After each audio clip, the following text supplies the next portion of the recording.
Welcome to this training video where we are going to look at how to set up a new rate type. We come over to our management heading and we click on rate types.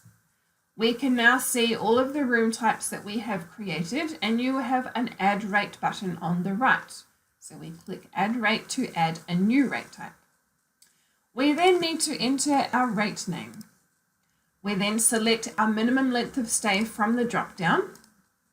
If you have a maximum length of stay, you can select that here also.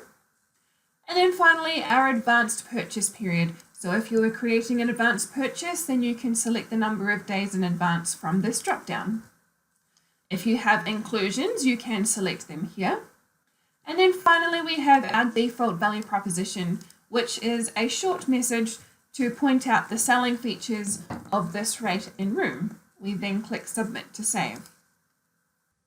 If this rate is being linked to a channel, it is really important that you click on the min-loss update information link.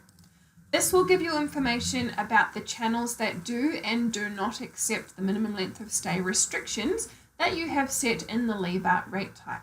You just simply need to click the drop down to have a list of all of these channels. Of course, the one that is the most important is the one that does not accept these updates. Now we come to our Rates tab. For the Rates tab, we simply need to enter the dates that this rate is valid for. And then we type in our rate here. Oops, a bit more than 200. And click Submit. Display. Now, if you are creating a rate for your website and it is available for the general public, then you can leave this rate as the default, which is ticked to website. If you are a portal site, it is important that you have this public portals ticked as well. However, if you are creating a rate which is not available for the general public and it is only going to be linked to either a channel and or a client profile, then you must ensure that you check this top box. Now we have our extra guest tab. By default, this rate type will have set up the extra guests. Now we have our extra guest tab. By default, it will display the number of guests in the room, which is the maximum of 4 for this instance. We now have our standard room rate applies for up to, so we can select how many guests is applied to this rate. So we can select 2 for this one. You can now select your maximum and minimum adults and your maximum children. We now have our extra guest rate section. So the top one is our dynamic extra guest rates. So we put in the date from today, type in our extra guest charge, and then down further we have our static extra guest rate. Now, as I was saying, if you are linking this rate to a channel, then it is important that you note which channels accept dynamic extra guest rate and which channels accept your static extra guest rate. Generally, it is a good idea just to put it into both, just to cover all your bases.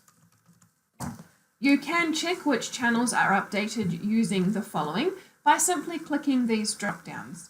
So we have the drop down for our dynamic rates, the drop down for our static rates, and then the most important is the drop down where the extra guest rates are not being updated for these following channels. So if you are linking to any of the channels in this list, it is important that you go onto their extranet and manage the extra guest rate separately. And submit to save. Our terms. So we can set the terms and conditions. If you have set up your terms and conditions already, they will be found in this drop down. However, if you can't find the terms and conditions that you're wanting, you can create new ones by simply clicking on Edit Terms and Conditions.